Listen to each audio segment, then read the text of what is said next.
Tudo começou numa tarde nublada, quando a pequena cidade de Atmore, Alabama, ainda mal sabia o peso da tragédia que estava prestes a marcar sua história para sempre. Linda May May não era um nome famoso, nem sua história estava nas manchetes dos grandes jornais nacionais no início. Ela era apenas mais uma mulher sulista, simples, de sorriso gentil e voz doce, dessas que todos cumprimentam na rua sem imaginar os demônios que ela enfrentava dentro de casa. Mas quando a verdade veio à tona, nem mesmo os corações mais endurecidos conseguiram ignorar o horror, porque o que aconteceu com Linda May May não foi apenas trágico, foi cruel, desumano e absolutamente devastador.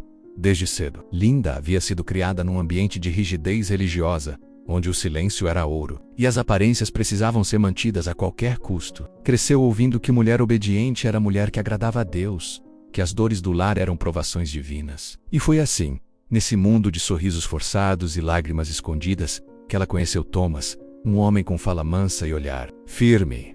No começo todos diziam que ele era uma bênção, trabalhador, dedicado, fiel à igreja. Mas aos poucos as paredes da casa de Linda começaram a ouvir gritos, portas batendo, coros abifados, só que ninguém do lado de fora ouvia. Porque Linda aprendeu a calar, a esconder, a suportar.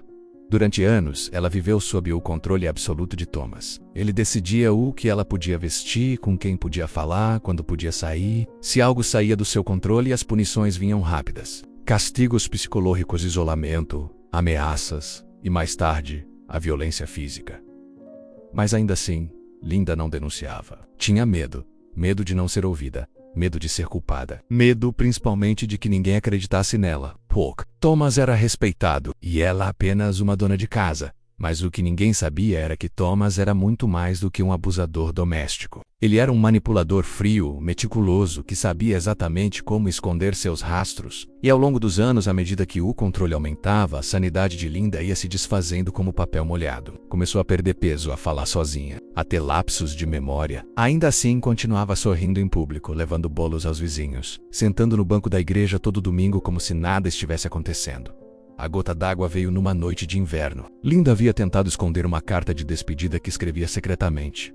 Mas Thomas descobriu. As marcas deixadas naquela noite nunca mais saíram da pele dela. Com os olhos roxos e as costelas fraturadas, ela ainda tentou sorrir para os filhos no café da manhã.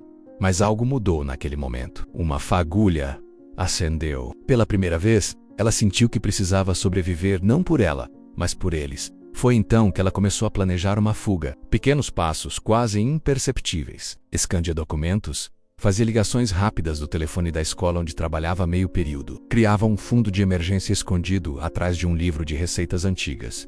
Levou meses, anos, talvez. Mas finalmente, uma madrugada, Linda pegou os filhos pela mão e saiu em silêncio, sem olhar para trás. Parecia que o pesadelo havia acabado. Nova cidade, novo nome, nova chance. Mas Thomas não aceitava perder. Contratou investigadores particulares, espalhou boatos, tentou manchar a reputação dela nas redes sociais e na própria igreja. Disse que ela era instável, ingrata, que o abandonou sem explicação. E infelizmente, como tantas outras vítimas, Linda não encontrou apoio suficiente. Os órgãos de proteção falharam. A justiça demorou. As ameaças voltaram.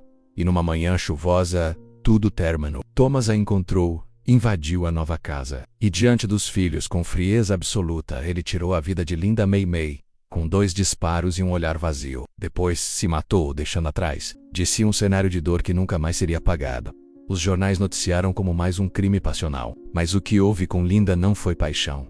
Foi controle. Foi um ciclo de violência que a sociedade se recusou a ver, a romper, a combater com a força necessária. E hoje, anos depois, o nome dela finalmente começa a ecoar como símbolo. Símbolo de todas aquelas que tentam escapar e não conseguem. Símbolo de como a realidade muitas vezes supera qualquer filme de terror. Hoje seus filhos lutam para manter viva a memória da mãe. Fundaram uma organização não governamental de apoio a mulheres em situação de violência doméstica. Contam sua história em escolas, universidades, eventos, porque eles sabem que se o silêncio ajudou Thomas a manter o poder, a voz é o que pode impedir que outros o repitam. A história de Linda May May não termina com sua morte. Ela continua, como um grito que atravessa o tempo, dizendo: a violência começa onde o silêncio é imposto. E só termina quando a verdade é dita em voz alta. Porque não basta sobreviver.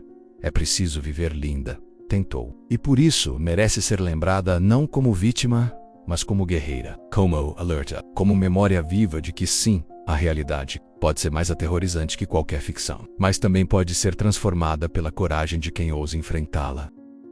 Linda Mei Mei havia se tornado mais do que apenas uma lembrança trágica para os que a conheceram menos.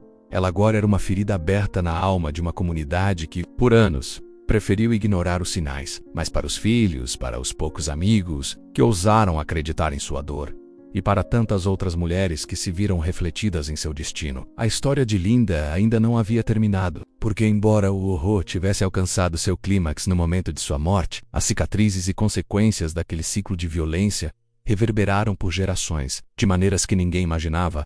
Os filhos de Linda, agora adolescentes, passaram anos enfrentando o trauma de ter visto tudo acontecer. Não apenas a perda brutal da mãe, mas o fato de terem convivido com o pai, sem saber que por trás das carícias e risadas forçadas havia um monstro controlando tudo. A terapia foi longa e, em muitos momentos, insuportável. O mês Michael passou por surtos de raiva incontrolável, crises de identidade e culpa. Sentia-se impotente por não ter conseguido proteger a mãe. O mais novo, Elijah, mergulhou no silêncio, falando apenas com o tempo, com desenhos, com os pesadelos que não cessavam. Mas ambos prometeram uma coisa: a morte dela não seria em vão. Foi Michael quem teve a ideia de abrir a fundação Kamoku, pequeno, com postagens nas redes sociais, cartas à imprensa. Depois vieram os vídeos, os podcasts, os depoimentos. Ele contava não só a história da mãe, mas a própria jornada de superação. Falava da vergonha de ter um pai assassino, da confusão mental de amar quem também causou tanto mal. Aos poucos, mulheres começaram a escrever, contar suas histórias. Diziam: eu sou Linda Mei Mei também. Diziam: ela me salvou. E foi assim que o movimento cresceu. A cidade de Atmore, que antes fechava os olhos para a dor alheia, teve que encarar sua omissão. As escolas começaram a abrir espaço para palestras sobre violência doméstica. A polícia local, pressionada pelos filhos e pela comunidade, revisitou dezenas de casos ignorados no passado. Descobriram com espanto que Linda não era a única. Muitas outras mulheres haviam gritado por socorro e foram silenciadas. A diferença é que, com Linda, a tragédia foi grande demais para ser ignorada. Mas a luta não ficou apenas no local. A história se espalhou pelo estado. Logo, programas estaduais foram criados com o nome dela. Projeto Linda Mei Mei virou referência em acolhimento de vítimas. Uma rede de abrigos foi organizada, oferecendo não só moradia segura, mas apoio psicológico, requalificação profissional e reinserção social. E tudo isso nasceu da dor de 2 filhos que decidiram transformar o luto em luta. No entanto, como toda mudança profunda, o caminho foi árduo. Houve resistência. Pessoas que ainda hoje culpavam Linda por destruir a família. Líderes religiosos que alegavam que ela devia ter perdoado mais. Políticos locais que se recusavam a apoiar os projetos por não quererem se envolver com questões de foro íntimo. Mas Michael e Elijah nunca se calaram. Levaram a história da mãe até o Congresso Estadual. Falaram em programas de TV, enfrentaram a vergonha, o medo, o julgamento, para que nenhuma outra mulher passasse pelo que a mãe passou. E o impacto foi além das estatísticas. Mulheres inspiradas por Linda começaram a se levantar. Algumas voltaram a estudar, outras abriram pequenos negócios. Muitas pela primeira vez sentiram que tinham o direito de existir fora do medo. E mais importante, os filhos dessas mulheres começaram a crescer em lares onde o silêncio não era mais regra, onde o amor não vinha com dor, onde a figura do pai não era confundida com a do opressor. O túmulo de Linda virou ponto de homenagem. Em datas especiais, flores, cartas, fotos de mulheres com seus filhos em liberdade eram deixadas ali. Algumas escreviam: você não me conheceu, mas mudou minha vida. Outras: você morreu para que eu pudesse viver. Mas o que poucos sabem é que, pouco antes de sua morte, Linda deixou um diário, escondido num fundo falso da cômoda, onde ninguém imaginava. Nele, além dos relatos dos abusos, havia sonhos. Um trecho dizia: se algum dia eu desaparecer, espero que alguém conte minha história, não como tragédia, mas como alerta. Não deixem que o medo vença. Eu ainda acredito no amor, mas no amor que cura, que respeita, no amor que liberta. Essas palavras viraram mural, camiseta, verso de música. Foram tatuadas em braços, espalhadas em grafites, escritas em tribunais, porque Linda, que em vida foi silenciada, em morte se tornou voz. E enquanto seus filhos continuam levando adiante seu legado, uma coisa fica cada vez mais clara. A história de Linda Mei Mei não é apenas sobre morte, é sobre renascimento, sobre como a dor pode ser transmutada em força e principalmente sobre como uma mulher comum, com um coração cheio de cicatrizes e esperança, pode mudar o mundo menos mesmo depois de partir. A realidade foi mais cruel que qualquer ficção, mas também mais poderosa, porque a memória de Linda é semente e já floresceu em cada mulher que se liberta, em cada criança que cresce sem medo, em cada pessoa que decide que o silêncio nunca mais será uma opção.